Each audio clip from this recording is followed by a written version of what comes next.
Well, hey everybody, and welcome to our amazing bus tour. Thank you so much for being here. My name is Kristin Lyerly. I am a candidate and about to win Assembly District 88. Now, I am not a politician. I've never run for anything before. I'm a physician, and that's why I'm in this race. I am deeply concerned about what's happening in our country, in our state, and in our city. You know, in Wisconsin, nearly 2,000 people have died of COVID. And yesterday alone, in Brown County, 7 people died. About 3 weeks ago, 250 physicians wrote a letter to the community and to the leadership asking us to stand together because coronavirus is the enemy. The other team is not the enemy. When I'm knocking on doors, when I'm talking with people, that's what they're telling me. They're saying, we're a community. We're Green Bay. We're Packer fans. It's Green and Gold Friday, and here we are wearing our green and gold because that's who we are. But that's not who Donald Trump is. Here we are, standing together, appropriately, responsibly, but together. And he's on the other side of town doing what he does, irresponsibly. Lying, sharing false messaging that hurts people, it kills people. It's killing us, and we deserve better. And that's why we are all here supporting Joe Biden. Joe Biden is an ethical man with a long history of service. He has empathy, and he's an outstanding leader. And I couldn't be more excited about the future as we build back better together.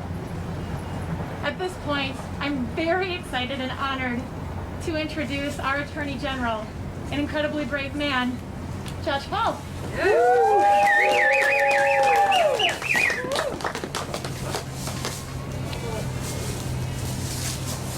Thank you, Dr. Lyerly. It's great to see so many old friends here. Thank you all for coming out to support this Get Out the Vote effort. It's great to be here with Senator Baldwin as well. I gotta say at the start, it's great to be in Brown County. You guys have so many great candidates running for office this year. Woo! Dr. Lyerly, you've got Kathy Hinkfest, you've got Amanda Stuck, you've got Jonathan Hansen.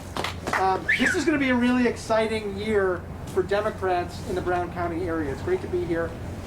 And I'm really proud to be here supporting Joe Biden and Kamala Harris to be the next president and vice president of the United States. Yeah. There are a lot of great reasons to support Joe Biden's candidacy for president, but I just want to focus on a couple of them today. One is our health, and the other is that Joe Biden is the candidate in this race for working families. Donald Trump's plan for fighting the coronavirus is that he has no plan. We have no national strategy. We have no national leadership. And in fact, we have a president who is holding super spreader events here in Wisconsin while we are in the midst of what might be the most severe outbreak of anywhere in the country. That's not the kind of leadership we need. We need a leader who is going to set the right example, who's going to wear a mask and not make fun of those people who are helping to protect all of our health and safety. Somebody who understands that we need real financial relief for our communities so that businesses and families that are doing the right thing and staying home and keeping people safe aren't putting themselves in a financially precarious position. And we need somebody who's going to have a strategy for national testing and contact tracing so we can contain the spread of this virus. That's the kind of leadership that Joe Biden is going to bring to fighting this virus. He's also the candidate for working families. Donald Trump is attacking the Affordable Care Act right now in the middle of a pandemic. 1 week after Election Day, the U.S. Supreme Court is going to hear arguments challenging the constitutionality of the ACA. If that suit is successful, more than 20 million Americans will lose access to affordable health insurance coverage. People with a pre-existing condition, which could include having had COVID-19, would be able to be discriminated against again by insurance companies, and young adults would lose the guarantee that they can remain in their parents' coverage until they turn 26. That lawsuit could have devastating consequences for the American people, and yet Donald Trump is supporting it. Joe Biden knows that we need to build our healthcare system back better. that we need to not only undo what Donald Trump has done to undermine the ACA, but we need to make it stronger by passing a public option and making sure that more Americans have access to affordable health insurance coverage. He's also the candidate in this race who wants to finally raise the minimum wage so that a family can afford to support, a parent can afford to support their kids based on a hard day's work. Joe Biden wants to raise the minimum wage. Donald Trump has done nothing to fight for the minimum wage. And Joe Biden knows that a solid financial relief plan needs to invest in the small businesses across our state that are struggling right now as they've had a decrease in customers with COVID-19 and the pandemic. So Joe Biden is the candidate for our health, he's the candidate for working families, and he's the candidate for decency and leadership in this race. We could spend a lot more than the few minutes I have allotted talking about the differences on that issue, but I'll tell you, I have a 6-year-old and a 3-year-old, and as a father to young kids, Donald Trump is not the kind of leader I want them to see. Joe Biden is that kind of leader, and I'll tell you one thing that has struck me about his campaign is there is no question that he is an outstanding father. The love and care he shows for his kids is exactly what you want to see in a parent, and having that kind of decency back in the White House, I think is going to make a huge difference. So it is a privilege to be here supporting Joe Biden and Kamala Harris. It's a privilege to be here with everybody who showed up for this event, and I have the honor of introducing our United States Senator, Tammy Baldwin.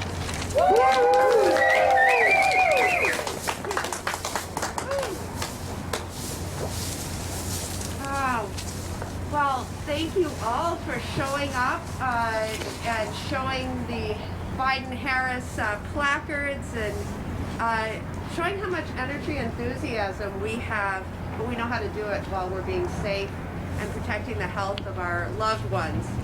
I wanted to start out just by summarizing in a few words what's at stake and what's on the ballot.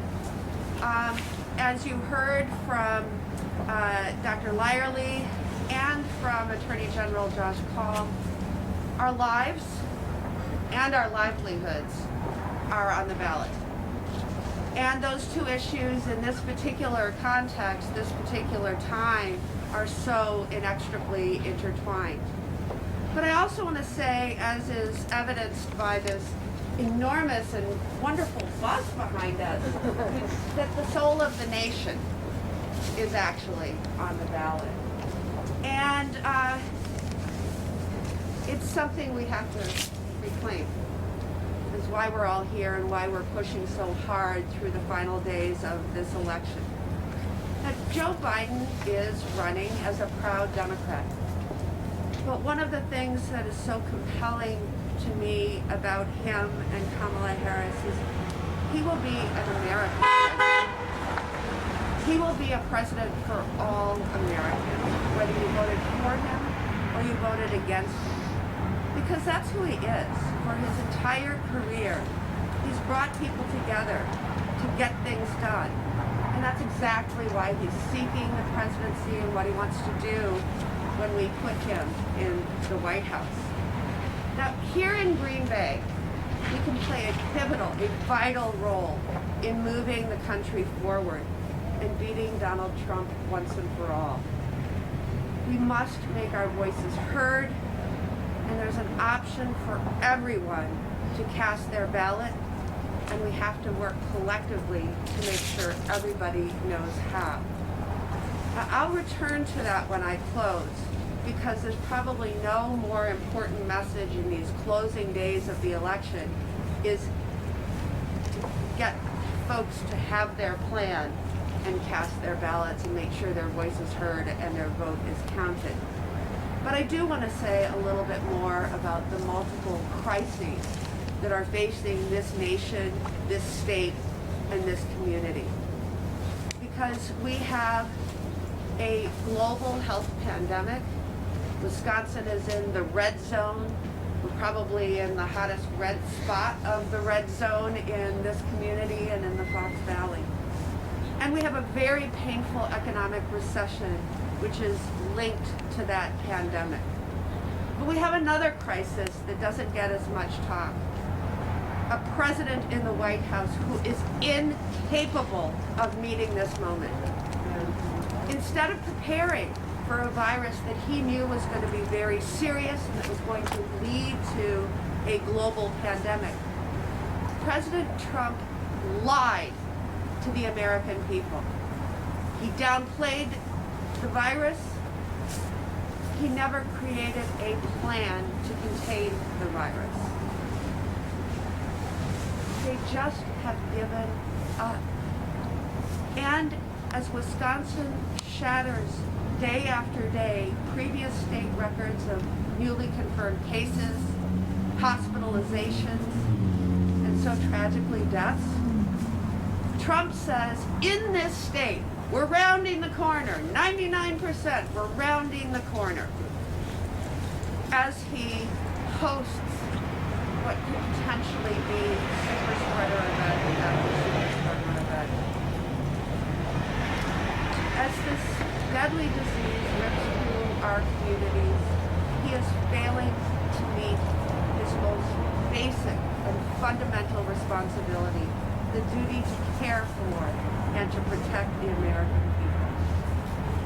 But I have to remind Wisconsinites, because this has been a very long year and we're immersed in this pandemic, and some of us haven't really been thinking a lot of how things were right before this pandemic started. It didn't start with the pandemic that Trump hasn't been there for the people of Wisconsin. Instead of fighting for working families, President Trump has been looking out for his Mar-a-Lago friends, Wall Street interests. Instead of bringing our country together during an historic movement for racial justice, he's been tearing folks apart, including, again, in this very state. Instead of conceding that whoever wins the election should be the one to appoint a Supreme Court justice to fill a vacancy that was created by the passing of Ruth Bader Ginsburg as people were voting, he rushed through his hand-picked nominee in order to have her seated in time to hear that case that General Kaul was talking about that will decide the fate of the Affordable Care Act. And he's doing it again during a once-in-a-generation, once-in-a-lifetime pandemic. So let's be clear, we cannot afford 4 more years of Donald Trump. But we don't have to have 4 more years of Donald Trump, because we have a candidate in Joe Biden who has both the experience that will help us recover and the empathy to help heal our country's wounds. Joe Biden has a comprehensive plan to end this pandemic. He'll wear a mask, just like all of us are in support of him. He'll trust the scientists. And finally, he'll implement a national strategy to beat this pandemic. And as soon as there's a safe and effective vaccine, he will make sure that it's available to everyone, everywhere, no matter where you live or how much you can pay. Instead of trying to repeal the Affordable Care Act, Joe Biden will build upon it. Joe Biden will add a public option.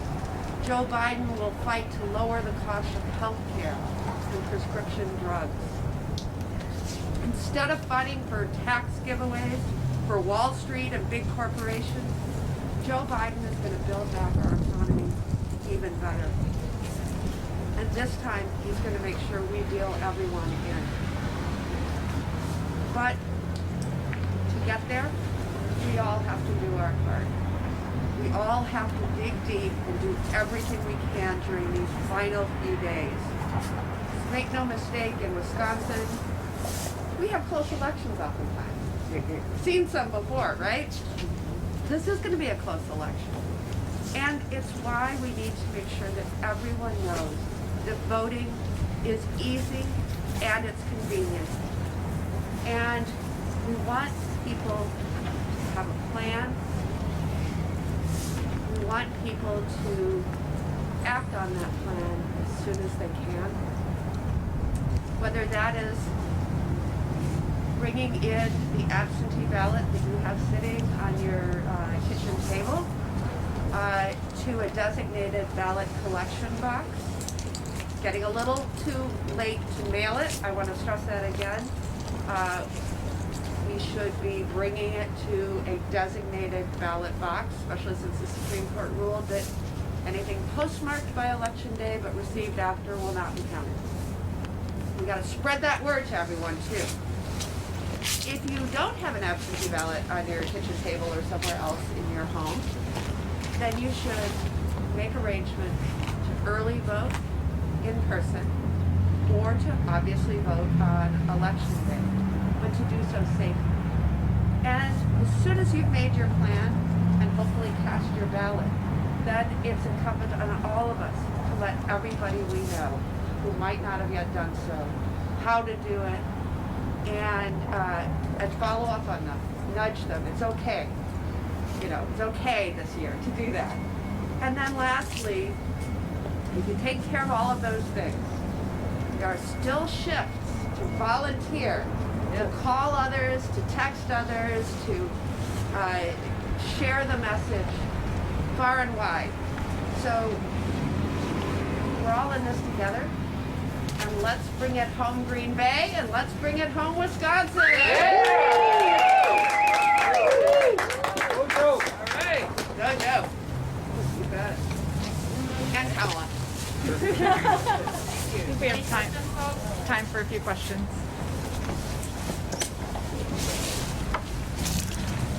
Senator Baldwin, I wanted to ask you, you did touch on it, but I wondered if you could comment again on the idea that President Trump right now is holding a rally. We don't know how many people will attend out there in the midst of one of the hottest spots around. Yeah. Well, I have to just tell you on a personal level, I don't want to say politics aside, because this pandemic has been very sadly politicized. But the message it sends, first of all, to the watching public, when he appears sometimes inside, sometimes outside, without a mask, with closely packed audiences that often are not adhering to mask recommendations or sometimes mandates, is one of really having given up on the American people who are suffering and sacrificing through this pandemic. And, that's one thing, is the message it sends. He is not being a leader, he is not being a role model in any way, shape, or form. The second thing is the true harm to people's health that this causes. I know that you can't pinpoint a specific positive case generally with one event, but you can certainly draw some conclusions about things that have become super spreader events. Take the party at the White House some weeks ago when so many people came down with the coronavirus. My understanding is when the president was last in Bozani, that Marathon County's positive cases went up 50% in the couple of weeks following that. Again, you can't say A to B, but you can make some pretty real conclusions from, you can draw your conclusions from that. And so I think it's really harming his own supporters and others who have to show up in order to conduct the events. I want to say by contrast, we do care in Wisconsin when campaigns and candidates show up. And we have Joe Biden here today in the state also. You will see a very different image because he cares. He's going to be a role model. He cares about all. And you will see an event very much like this, in the sense of people caring about their community, respecting scientific evidence, public health, and yet saying, I'm coming to your state even though it's a red zone. because I know people are working hard across the state on this election. They care deeply, and I'm going to respect them by being here also. But we're going to do it safely. And that could be, you know, it's one of the clearest contrasts of the season. Thank you. Well, you talked a lot about ACA, but no doubt this pandemic has brought up a lot of issues within our healthcare system in general. I mean, what can the state do, or what can we do nationally to help? Are there laws that can be changed to reform healthcare? Yeah, well, let me say a couple of things, because I certainly agree that the pandemic sort of lifted a veil, if you will, on a lot of inequities and disparities that some people have been around for a long time, but this just sort of gave it a lot of public exposure. One thing I would say that seems like a very clear lesson is that our public health system is under-resourced and understaffed. And, you know, public health systems get put to the test in local emergencies, in, you know, in more regional outbreaks of various things. But obviously this put the entire nation's public health system to a test. And as we struggle to, you know, have a nation filled with contact tracers and people able to conduct surveillance testing, et cetera, we've noticed that it's very limited. And say in Green Bay, the preparedness to communicate the risks of this pandemic in multiple languages when a meatpacking facility had an outbreak, and the employees had, I heard it was 28 different languages that were spoken. We have to be able to translate and speak and convey really important information. So I do think that both at the state level and the national level, when we're past, well, even before we're past this, we need to re-examine the whole public health system. And while you would hope that your public health system is not disjointed from the healthcare system, they are somewhat different. And in terms of our healthcare system, I think the disparities, racial and ethnic disparities, have been sort of unveiled to the whole country. And there's a lot we can do to do that. But in terms to address that, and then lastly, you know, if you want to talk about Joe Biden's plans for the health system to improve, he wants to improve the Affordable Care.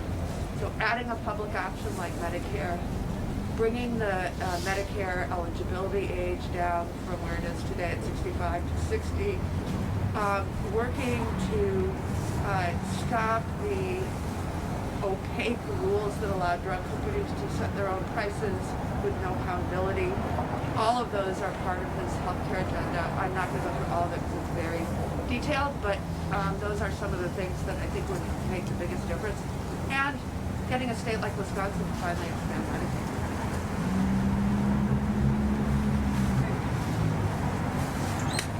Any further questions? Thank you.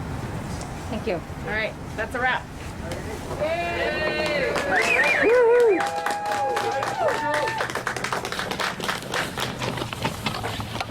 Thanks for coming out. Thank you. Yes, thank you.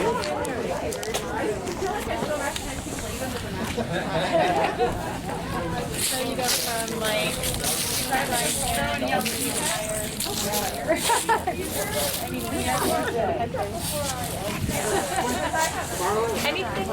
anything you need from me when it comes, say the word. I'm an operator on my